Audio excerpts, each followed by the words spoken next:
Yarana, merci de votre fidélité. Voici les titres que nous allons développer dans cette édition.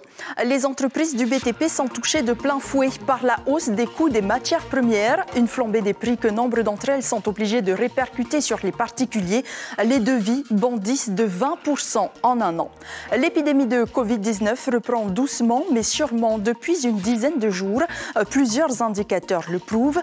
Les autorités sanitaires appellent à la vaccination et aux gestes barrières. La reconnaissance du fait nucléaire en 2019, c'était au Sénat et il est dans le statut du pays. Édouard Fritsch veut aller plus loin et l'inscrire dans la Constitution. Il nous dira pourquoi. Le président de la Polynésie est l'invité de ce journal.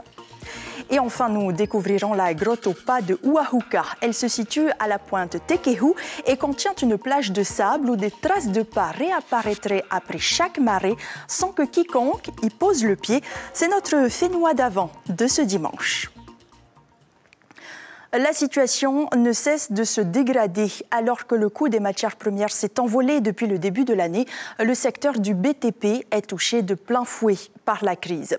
Selon les données de l'ISPF, en 3 ans, le bois importé affiche une hausse de plus de 80% à la tonne et d'autres matériaux sont concernés par cette inflation galopante. Résultat, fournisseurs et entrepreneurs doivent s'adapter. Caroline Fari et Patita Savea. Ce chantier a démarré au mois d'août 2022. Pour pouvoir honorer son devis, l'entrepreneur est obligé d'augmenter la compte demandée à ses clients. De 15%, il passe à 30%. Une double garantie pour le constructeur comme pour le client. Ça permet de garantir les prix annoncés aux clients. Du coup, on achète dans un instant T de la fourniture qui a été estimée à une certaine valeur. Et aussi, ça permet d'anticiper éventuellement des pénuries. Avec la hausse des prix des matières premières, un devis estimé il y a un an grimpe de 20% aujourd'hui, un coup dur pour les jeunes ménages. Quand on annonce à un jeune couple que leur projet de vie, qui l'année dernière encore coûtait 30 millions et que maintenant c'est 36 millions, c'est sûr que les pauvres ils ne peuvent plus s'engager parce qu'ils sont déjà au maximum de leur taux d'endettement vis-à-vis de la banque. Gestion compliquée aussi pour cet importateur de matériel électrique qui approvisionne 500 phares au PH à l'année. Le câble a subi 25% de hausse. Résultat, les devis valables sur un mois sont réduits à 15 jours.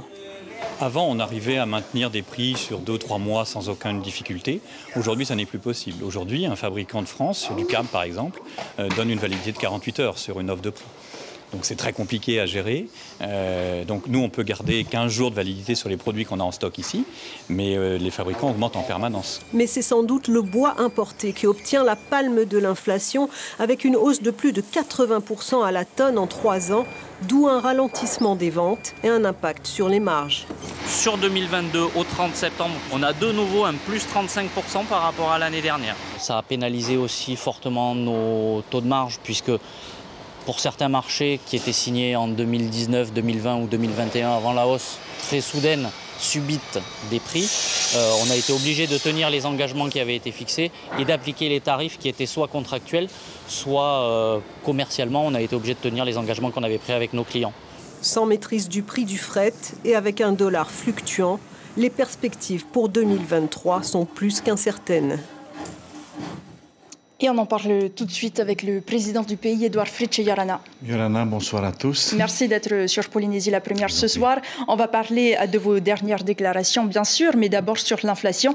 Le gouvernement a déjà exonéré de droits et de taxes les matériaux de construction, mais cela ne suffit visiblement pas. Est-ce que vous reconnaissez que vous êtes impuissant face à cette forte inflation extérieure contre laquelle on ne peut rien pour aider la Polynésie, même lorsque l'on est président ? Non, mais bien sûr, nous allons effectivement, nous avons mis en marche une batterie de mesures, vous venez de les citer. Pour les jeunes ménages, nous avons proposé de défiscaliser tout ce qui est logement intermédiaire pour que les prix effectivement baissent, parce que nous avons pris en compte le fait que nous sommes exposés à cette inflation extérieure au pays, et c'est vrai aussi à une inflation forte au niveau des prix, des coûts de transport. On n'avait pas parlé ici, mais une grosse partie de cette augmentation vient de l'augmentation des coûts de transport sur la Nouvelle-Zélande, par exemple, qui regroupe toutes nos commandes commandes qui viennent de Chine ou de Turquie pour les matériaux de construction, ça passe par la Nouvelle-Zélande. Le conteneur est passé de 2500 à 8000 $. Donc effectivement, il y a une difficulté. Et c'est la raison pour laquelle à Paris, j'ai aussi rencontré les dirigeants de la CMA-CGM parce que je voulais m'assurer d'abord que la desserte de Polynésie se fasse en continu, puisqu'ils viennent une fois par semaine jusqu'à nous, et surtout qu'il n'y ait pas de rupture d'approvisionnement, parce que pour l'heure, nous sommes toujours approvisionnés, mais ce qu'il faut craindre demain, c'est des ruptures d'approvisionnement. Donc là, on a des engagements, et je sais que la CGM a aussi baissé ses tarifs en matière de coût de conteneurs, puisqu'ils ont, je crois, mis 750 € de bonus sur le conteneur de 40 pieds. Donc, voilà, on essaye effectivement de continuer à nous battre. C'est pas facile puisque nous ne maîtrisons pas. Donc, j'avoue notre impuissance, en fin de compte, devant effectivement l'augmentation de ces prix. Mais il y a par exemple quelque chose sur laquelle le pays a le pouvoir et c'est aussi une question que se posent tous les importateurs. Les taxes sur n'importe quel produit sont imposées sur le produit et sur le transport, vous venez de le dire. Est-ce que on ne pourrait pas, par exemple, en retirer une de ces taxes? Bon, alors, dans le reportage, il a été annoncé effectivement que nous avons retiré les taxes sur certains matériaux de construction. Ces taxes-là sont déjà retirées. Et il en est de même pour certains produits alimentaires où nous sommes passés de produits de grande consommation aux produits de première nécessité. Et effectivement, à ce niveau-là, nous enlevons toutes les taxes. Mais c'est vrai que la question qui est posée aujourd'hui, vous avez raison de la poser, c'est est-ce qu'il ne faut pas calculer les droits sur les matières qui restent, qui sont encore taxées aujourd'hui, sur le prix FOB, c'est-à-dire au départ de la destination, enfin au départ de l'origine, plutôt qu'ici en Polynésie, c'est-à-dire le prix de départ à l'origine plus le transport. Car effectivement, les prix ne sont pas les mêmes, puisqu'on vient de le dire, je viens de vous le dire, le transport a beaucoup augmenté entre Tahiti et l'extérieur. Et pour ce qui concerne l'inflation d'une manière générale, là aussi vous avez pris et voté des mesures pour lutter contre l'inflation, comme l'augmentation des allocations familiales, par exemple, pour les 3 régimes. Est-ce qu'il ne faudrait pas les repenser et qu'elles soient plus ciblées? Il faudra vraisemblablement les repenser.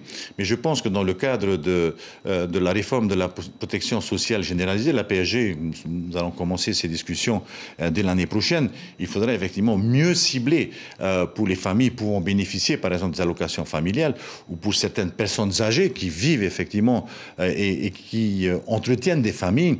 Il faudra vraisemblablement augmenter. Mais je suis prêt à revoir si vraiment nous n'arrivons pas à juguler cette inflation au début d'année prochaine. Il faudra, parce que là, c'est important. Si ceux qui travaillent aujourd'hui, si ceux qui ont un revenu souffrent déjà, vous imaginez ceux qui n'ont pas de salaire, qui n'ont rien. Et c'est la raison pour laquelle j'ai aussi augmenté le prix du copra, par exemple, sur les Tuamotu, sur les îles éloignées, parce que c'est leur seul revenu. Et je crois qu'il est normal que nous ayons un geste de solidarité vis-à-vis de nos compatriotes. Alors justement, qui va financer ces aides? C'est le budget du pays. C'est le budget du pays. Mais via quel levier? Parce que d'un côté, vous parlez justement de la PSG, vous sollicitez 15 milliards. D'un autre côté, il y a la contribution pour la solidarité. Donc, en fait, finalement, la caisse de la CPS, les caisses sont vides ou il y a encore de l'argent? Il faut faire attention. La caisse de la CPS, c'est une caisse à part qui ne rentre pas dans le budget du pays. C'est un fonds spécial que nous alimentons, nous, en tant que contributeurs à la protection sociale généralisée. Ce que l'on parle, ce que l'on dit là aujourd'hui, il s'agit effectivement des taxes qui ne rentreraient plus dans les caisses du pays. Lorsque je vais demander de l'aide à la métropole pour venir nous soutenir pour la remise en état des fonds sociaux, cet argent ne transite pas chez nous, ne vient pas dans le budget du pays. Les 5 milliards qui sont sollicités aujourd'hui à l'État iront directement pour soutenir nos fonds sociaux, donc il ira directement à la CPS. Et donc les aides vont être financées par le budget? Bien sûr, les aides sont financées par le budget du pays. Vous savez, rien que pour l'année 2022, que nous allons terminer très bientôt, nous aurons mis, le budget du pays aura financé pour près de 23 milliards de soutien pour effectivement essayer de baisser les prix. Et le pétrole nous a coûté 13 milliards. Et vous savez très bien que si l'on ne maîtrise pas le prix du pétrole, c'est tout qui augmente derrière. Le fret maritime augmente, je parlais du fret intérieur, l'électricité augmente, enfin beaucoup de choses dépendent des hydrocarbures, mais le total de tout ça aujourd'hui c'est 22-23 milliards. Merci beaucoup Edouard Fritsch pour ces premières réponses. Nous allons revenir avec vous puisque ces mesures qui devront être supportées par le budget de l'année prochaine. Donc il va être étudié le 8 décembre par des élus qui ont déjà eu un avant-goût des projets du gouvernement au travers du rapport d'orientation budgétaire. C'était il y a un mois. mois. À cette occasion, l'opposition a déjà fait part de son sentiment. On écoute quelques extraits. C'est grâce à cette stratégie budgétaire fortement réaffirmée que la concrétisation de votre futur programme de campagne viendra s'inviter dans le débat politique et électoral des prochaines échéances. Vous ne vous en êtes pas caché du tout. Quels choix d'investissement seront retenus, lesquels seront repoussés, réduits, voire annulés? Et surtout, quels financements seront mobilisés pour cela? Plus d'impôts, après la taxe sociale, la taxe sur les billets d'avion, la taxe sur l'électricité, l'augmentation de la CST, pour ne citer que cela, alors que l'inflation gagne du terrain et réduit progressivement et inexorablement le pouvoir d'achat de tous, sans exception. Plus de dettes, alors que notre endettement atteint aujourd'hui un record absolu pour notre pays et que tous nos comptes de réserve ont été épuisés. Après avoir lu ce ROB, avec une stratégie du flou, aucun objectif mesurable, quelques copier-coller sur le dernier ROB de l'année précédente. Les titres du ROB sont bons. Le cap est bon. D'ailleurs, vous l'avez dit, vous ne voulez pas changer de cap. Mais les paragraphes sont vides. Vides de sens, vides de volonté, vides de propositions concrètes. Vous êtes gargarisé d'avoir une bonne note, que vos caisses sont pleines, que les taxes que vous avez levées ont fructifié, que vous avez augmenté les charges de fonctionnement du pays et vous lancez quelques grains de riz dont le prix a triplé à nos populations. Et vous en êtes fiers. Édouard Fritsch, on vient de l'entendre, l'opposition n'y va pas de main morte. Elle dit que votre budget est clairement mauvais. Si les élus sont dans leur rôle, leurs propos interrogent. Vous vous êtes réjoui que les taxes continuent de rentrer dans les caisses malgré la situation économique critique. On peut vraiment être fier de ça? Heureusement qu'il y a des consommateurs, heureusement que vous consommez beaucoup. Et c'est de ce fait que la TVA rentre dans les caisses du pays et que les recettes sont positives. Il ne faut pas oublier non plus qu'une grande partie de nos Polynésiens ne sont pas sortis du pays. Ils ont dépensé dans le pays.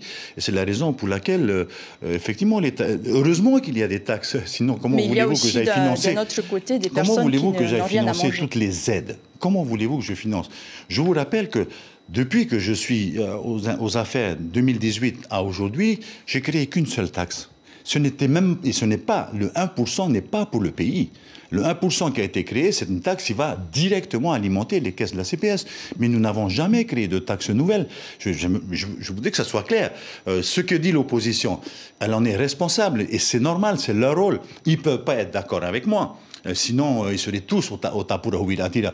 Donc, c'est leur rôle de critiquer. Alors, certains mettent un peu plus que d'autres. Il y a beaucoup de... Bon, on a envie de plaire. Ils me critiquent parce que je prends des mesures et que ces mesures sont sûrement électoralistes, mais c'est leur analyse. Vous me posez exactement les mêmes questions. Et si je disais que je n'aidais pas la population, vous m'auriez dit que je ne vaux rien.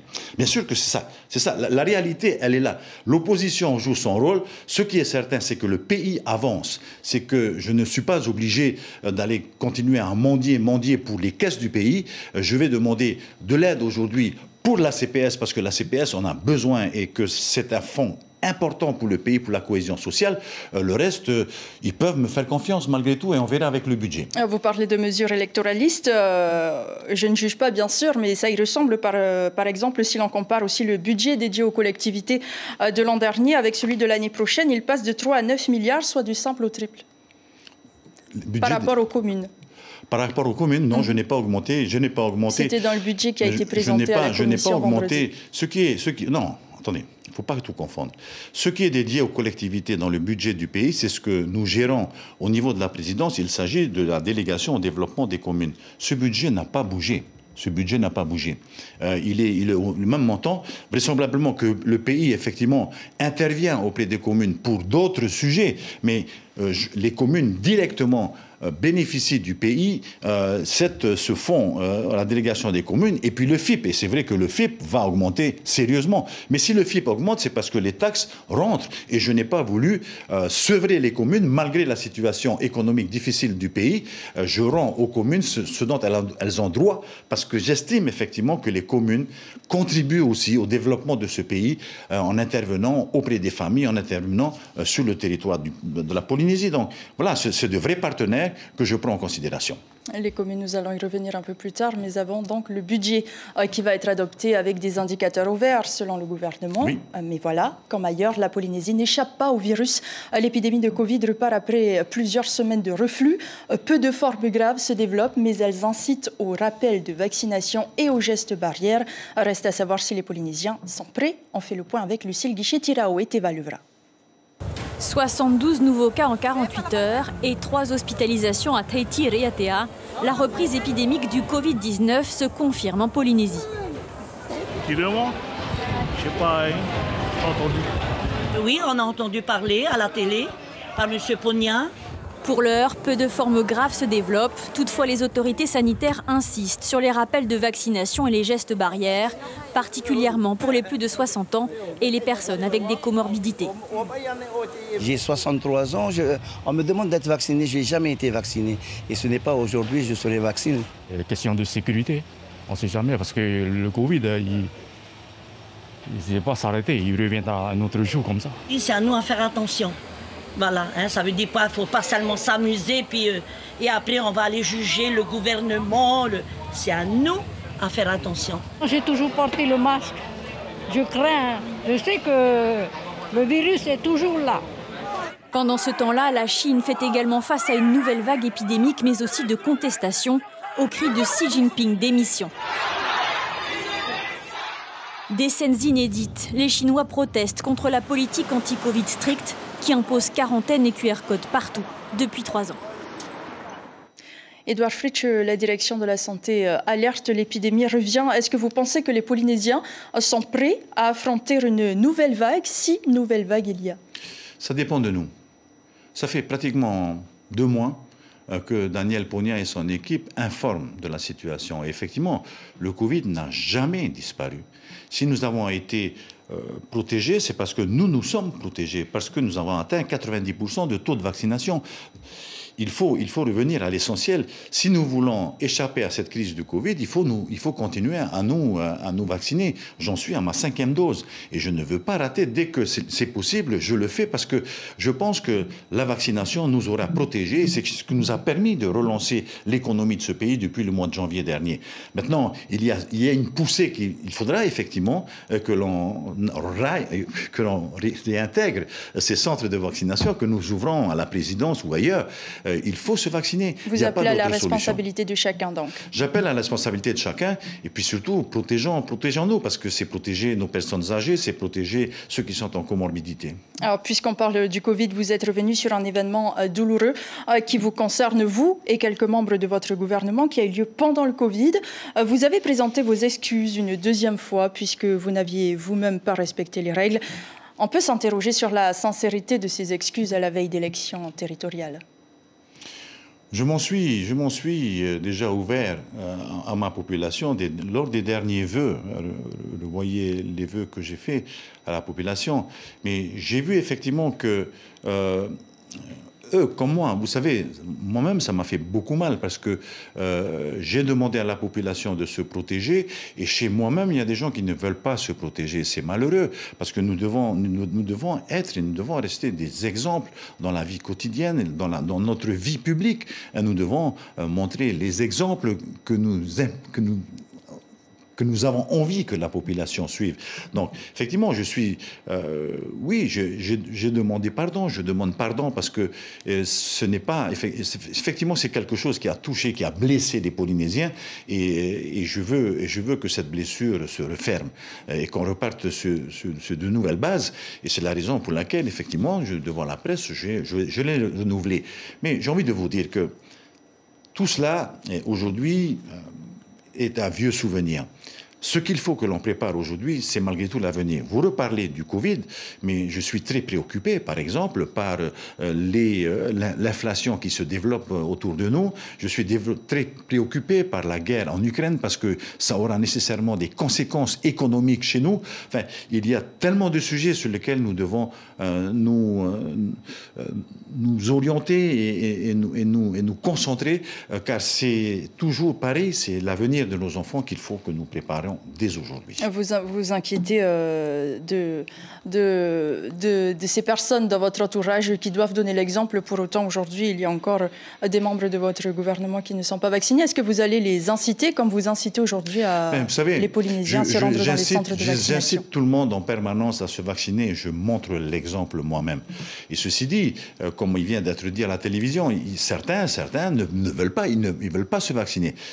Vous savez, mes ministres n'ont pas transgressé la loi, puisque effectivement, c'est la deuxième erreur que j'ai faite, c'est de n'avoir pas obligé les élus, parce que je n'avais pas eu le temps de consulter tous les maires, parce que les maires sont au même titre que nous, des élus, je n'ai pas eu le temps. Donc effectivement, cette partie ne figure pas dans la loi. Donc, il n'était pas en transgression, mais c'est un problème de loyauté. Pour moi, en tous les cas, lorsque vous demandez à ce que les gens fassent des efforts, il faut que soi-même en fasse des efforts aussi. Merci pour ces réponses. Nous allons poursuivre avec un autre sujet, puisque vous vous êtes exprimé à Paris sur la révision constitutionnelle des collectivités et départements d'outre-mer.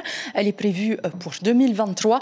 Le président du pays a parlé d'élargir les pouvoirs des communes et du pays à l'échelle du Pacifique. Nous allons y revenir, mais d'abord, deux autres de ces annonces, l'inscription du fait nucléaire dans la Constitution française et l'attribution d'une valeur législative aux lois de pays polynésiennes.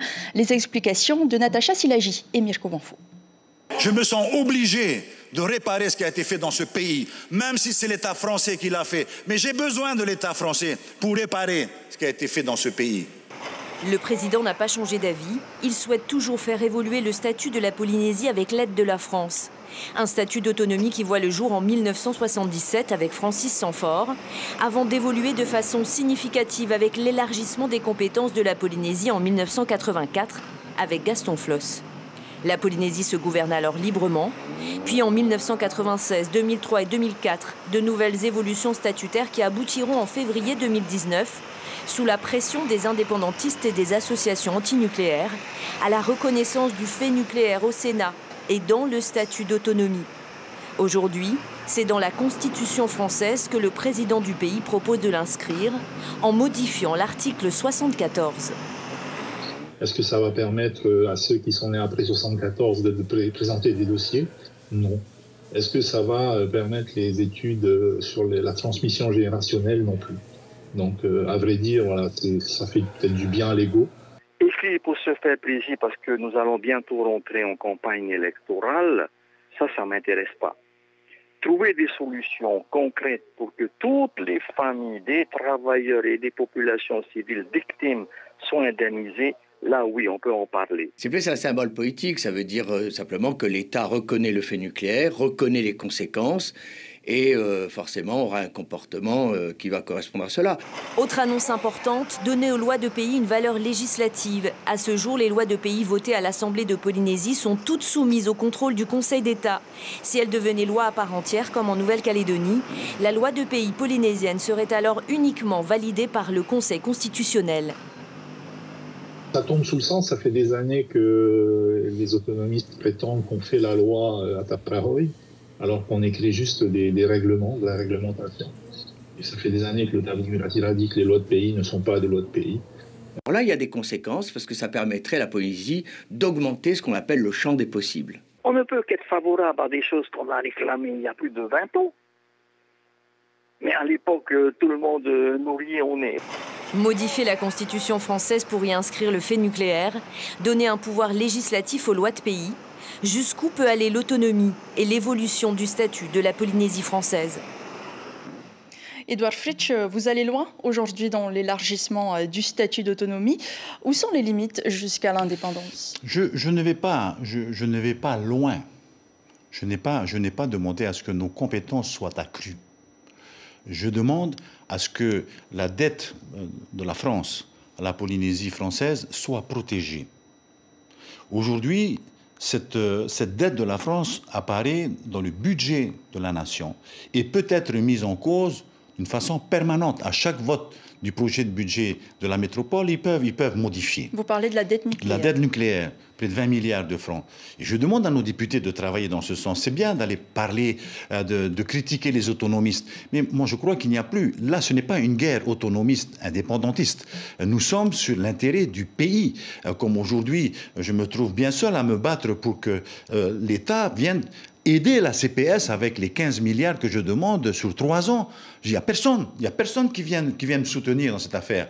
Et donc, voilà, moi, ce que je veux, c'est protéger notre pays. Sur les compétences, on en a suffisamment, on a même du mal à travailler avec les compétences, puisque nous demandons encore à l'État de venir nous soutenir dans la construction de nos infrastructures, etc. Vous avez aussi défendu à Paris votre volonté de transférer davantage de compétences aux municipalités. Comment se fait-il que depuis 2004 ou 2019, rien n'a été fait? Oui, vous avez raison de poser la question, puisque ça commence à bouger avec moi. Mais on se souvient aussi qu'en 2016, il y avait une fronde des maires en 2016. À l'issue d'un congrès des maires, tous avaient signé une résolution qui demandait plus de compétences, une résolution qui vous avait d'ailleurs laissé très amer. Pourquoi aujourd'hui céder à leurs demandes? Je ne suis pas amer. Ce qui me surprend effectivement, c'est qu'on réagit qu'aujourd'hui. N'oubliez pas que je suis maire. N'oubliez pas que j'entends et je comprends la demande des maires. Effectivement, un maire intervient en matière sociale. Lorsqu'il y a eu la Covid, je l'ai bien vu, les mairies sont intervenues pour accompagner les femmes. Ils n'ont pas la compétence. Notre jeunesse, nous nous en préoccupons dans nos mairies. Nous n'avons pas cette compétence. Et pourtant, beaucoup de finances locales, communales sont données effectivement pour soutenir cette jeunesse. Donc aujourd'hui, ce que je leur propose, c'est que nous partagions cette compétence. Le pays ne peut pas tout faire, le pays n'a pas intérêt à tout garder. Et c'est peut-être ce qui a changé depuis, c'est que je ne suis pas là jaloux de mes prérogatives, je ne veux pas les garder à moi tout seul, au contraire. Je cherche à avoir des partenaires pour qu'ensemble, nous puissions satisfaire les besoins de nos populations et surtout les conduire au bien-être. Et à la veille d'élections, c'est d'autant plus important. Bien sûr que tout est à la veille d'élections. Vous auriez dû me dire ça au mois de décembre dernier à cause des législatives, parce que ça fait 2 ans que nous réfléchissons à l'extension de l'article 55 et 48.2.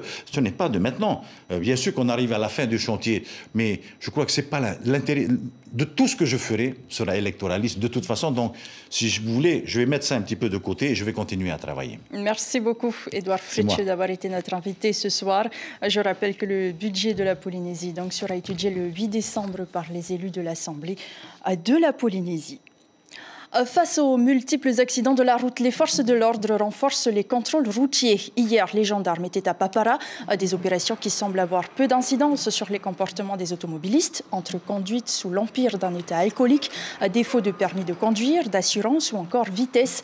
Les comportements dangereux sont encore beaucoup trop nombreux. On écoute le lieutenant-colonel Jérôme Godefroy au micro de Mirko Vanfo. Déjà en 1 heure, on a récupéré des personnes qui avaient du stup sur eux, qui pilotaient sous stup, les scooters.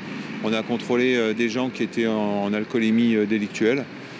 Donc on voit que si on n'est pas là sur le bord de la route, il y a des gens qui individuellement ont des comportements criminels.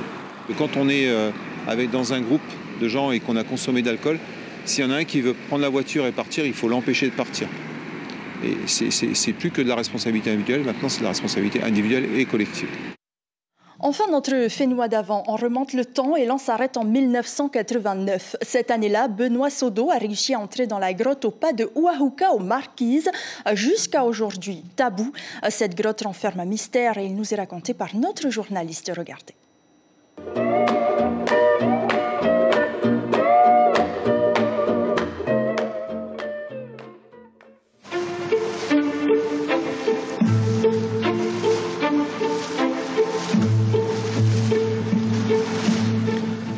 Là, à gauche, derrière la pointe rocheuse, un trou noir, une grotte taboue, jamais filmée.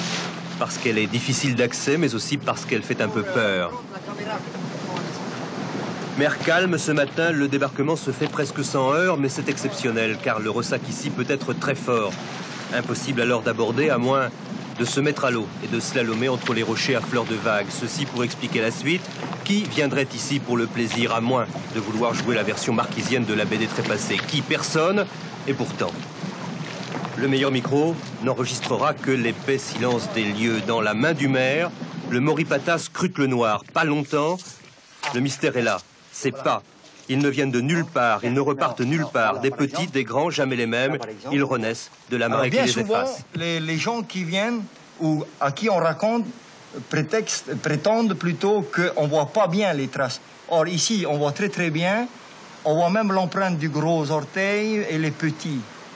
En supposant que ce sont les anciens pas, des gens, des curieux qui étaient venus pour visiter. Bon, mais ce n'est pas possible car cette marque-là sur le sable, c'est celle de la marée. Ces traces sont toutes fraîches. Parfois même, elles butent contre la paroi, l'allée, sans le retour. Alors là, ça c'est peut-être la dernière marée.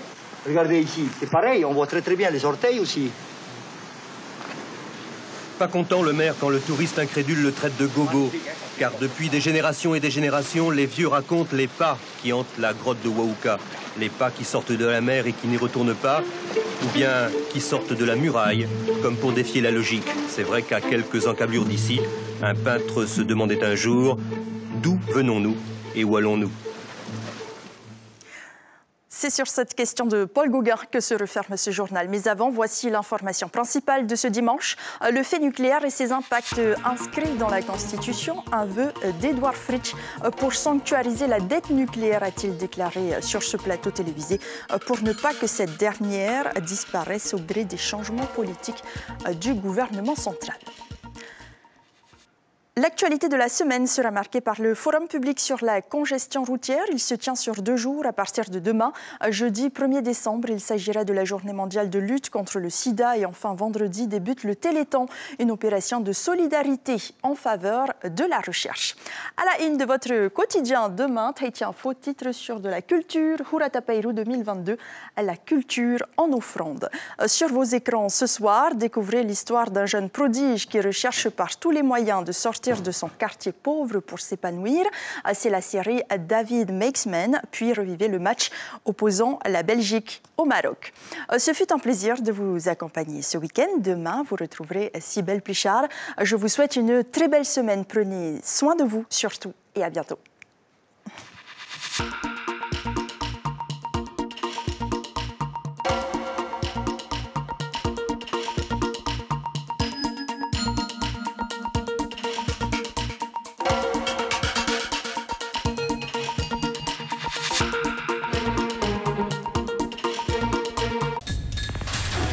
L'information en continu sur Polynésie la première, Internet et réseaux sociaux.